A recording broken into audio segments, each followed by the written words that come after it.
L'Agence nationale de gestion des élections prépare le terrain pour la réussite des élections législatives. À cet effet, une délégation de l'Ange séjourne à Sahara pour échanger avec les acteurs impliqués. Le débordement du fleuve Logone fait le bonheur des riverains de l'Aï. Plusieurs commerces se développent tout autour du fleuve.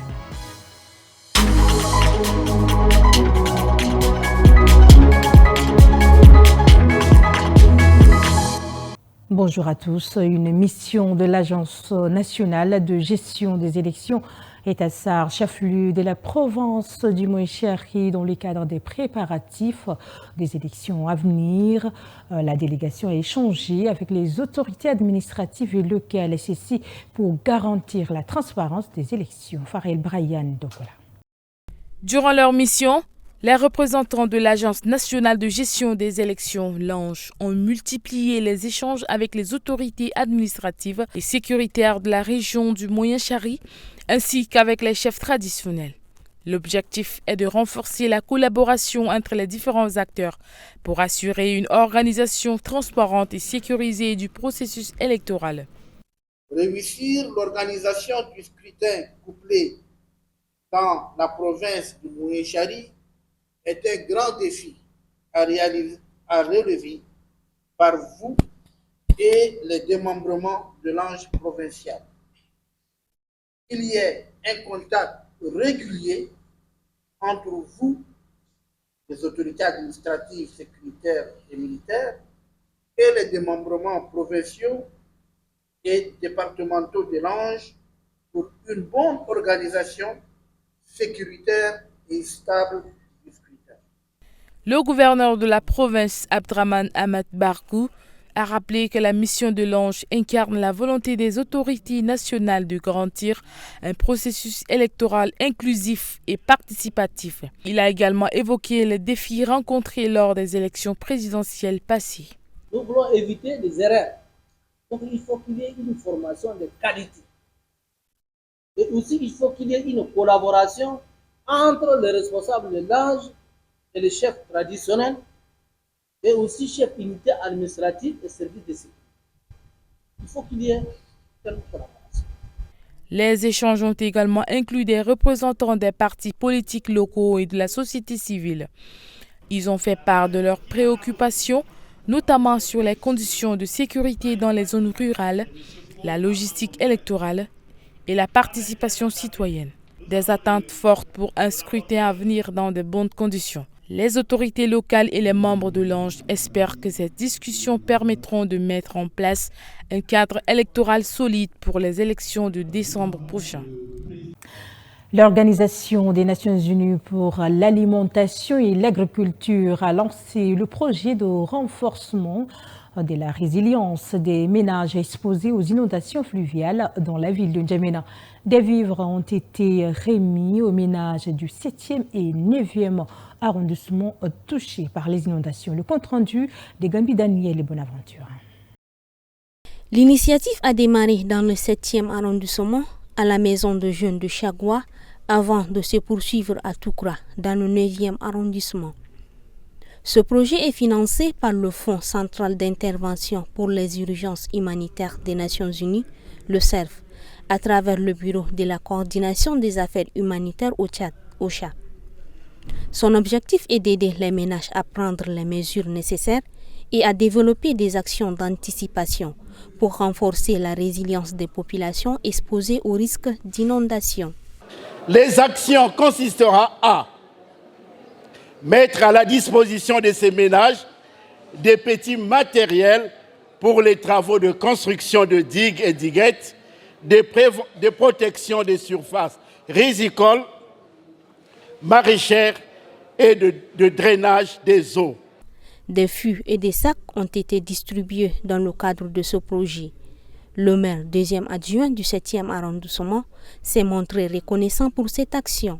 Je voudrais remercier OCHA pour l'effort fourni afin que le projet soit financé et qu'il soit une réussite aujourd'hui. Je saisis aussi cette opportunité pour saluer l'excellente collaboration qui règne entre la FAO et la commune du 7e arrondissement. Il est important de rappeler que ce projet de la FAO bénéficie d'un financement de 800 000 $ américains. Il cible spécifiquement le quartier de Chagwa, Gassi, Mandjafa et leurs environs et s'étalera sur une durée de 4 mois. Une initiative de plus pour soutenir les familles vulnérables de N'Djamena.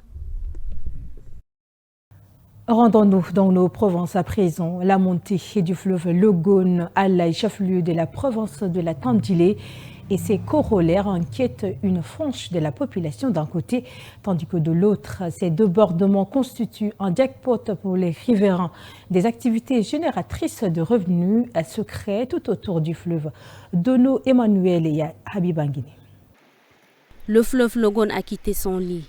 À l'Aï, les riverains doivent évacuer leurs habitations et se réfugier sur la voie aménagée entre l'Aï et Béri. Une route désormais partagée entre les habitants, les bétails et les reptiles de toutes sortes. Mais ce débordement fait aussi le bonheur de certains. La montée des eaux a stimulé des activités lucratives. La pêche se développe et les ventes des boissons locales prospèrent. Chaque année, l'eau là, ça arrive comme ça. Et autour de cette eau-là, il y a aussi, parce que les pêcheurs sont juste là, à côté là, ils viennent pour chercher encore un peu de poissons. Et en même temps qu'on a aussi la population qui sont là, à l'entour là, c'est pour venir chercher aussi le poisson. Et puis, c'est pour avoir un peu de moyens, quoi. On a constaté que derrière le pont, il y a assez de poissons. Et nous sommes venus chercher le poisson, effectivement. Mais apparemment, l'eau continue à augmenter et c'est ce qui fait que de l'autre côté de la ville, les villages situés au bord du fleuve sont véritablement menacés. Derrière le pont, c'est devenu comme un marché que les gens utilisent. Il y a la pochette à côté, il y a les largues à côté, tout est là. Vous êtes satisfait de ces business qui s'activent? On est satisfait quand même. La crue du fleuve Logone a débuté plus d'une semaine et a craint des familles à quitter leur domicile. Autre chose à présent, la première édition du Festival de l'éloquence s'est tenue ce samedi 13 octobre à l'Institut français du Tchad, placé sous le thème de la francophonie qui est créer, innover et entreprendre en français. Ce festival est une initiative de la Force française au Sahel et l'Institut français du Tchad qui vise à promouvoir la langue française. Le compte-rendu de Mbaïlassem Emmanuel et Abakar Lambert. Des adultes, des adolescents et des militaires, tous dans leurs catégories respectives, se sont succédés au podium pour démontrer leur talent d'art oratoire, séduisant ainsi le jury avec leur diction et la maîtrise de leurs textes. Était la parole et la parole était Dieu. Spontanéité. Accepter la vie telle qu'elle vient. L'objectif de cette première édition est d'enrichir la connaissance des participants en français. C'est un format original et j'espère stimulant que l'on a pu préparer, d'abord par notre partenariat entre l'IFT et les FFS qui a uni sur scène des civils et des militaires, des personnes françaises et des personnes tchadiennes. Ensuite, dans sa programmation, en créant une grande journée diversifiée où autant les candidats-candidates et le public ont pu enrichir leurs connaissances sur l'art oratoire. La langue française est une arme redoutable de communication et de travail en partenariat avec la France et le Tchad. Sa maîtrise en vaut la peine, reconnaît la force Sahel. Nous, militaires, l'éloquence, ça nous parle. Évidemment, l'art oratoire est utilisé dans le commandement. Militaires, nous devons former nos gens, nous devons les motiver, nous devons les rassembler pour gagner des combats. Donc l'éloquence, ça nous parle, et c'est ainsi que Maëlou est revenu vers nous pour nous proposer ce beau festival. Tous les candidats au concours d'éloquence ont obtenu un feu vert pour assister à tous les concerts à l'IFT, ainsi qu'un abonnement gratuit à la bibliothèque de l'Institut. Les gagnants, quant à eux, remportent chacun un voyage avec la force française au Sahel. À présent, nous vous invitons à suivre l'actualité internationale et une présentation de Yves Ismaël. Plus que jamais, le Soudan paie un lourd tribut au combat entre les hommes du général Abdel Fattah al-Burhan et ceux du général Mohamed Adam Daglo, dit Hemti. Après le bombardement d'une mosquée vendredi 11 octobre dans le camp des réfugiés d'Abou Chouk, près de El Fasher, un marché de Khartoum. La capitale a lui aussi été la cible d'une attaque meurtrière samedi 12 octobre. En République démocratique du Congo, le président Félix Tshisekedi a annoncé le samedi 12 octobre la poursuite de la coopération militaire entre l'armée congolaise et l'armée ougandaise dans la lutte contre les rebelles ADF dans les provinces du Nord Kivu et de l'Ituri. La décision a été validée après une réunion d'évaluation des opérations dans la capitale congolaise du 10 au 11 octobre 2024.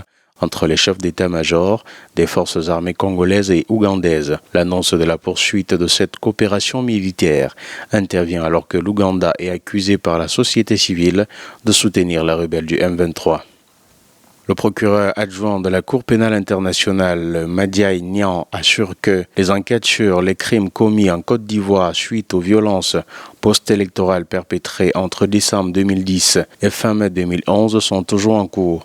Le magistrat sénégalais espère néanmoins relancer une coopération judiciaire très fragile. La Côte d'Ivoire n'en a pourtant pas tout à fait fini avec la CPI. L'enquête du bureau du procureur est toujours en cours. A ainsi expliqué Mandianaï à RFI. Nous maintenons notre cap qui est l'enquête sur les autres factions, a dit le procureur adjoint.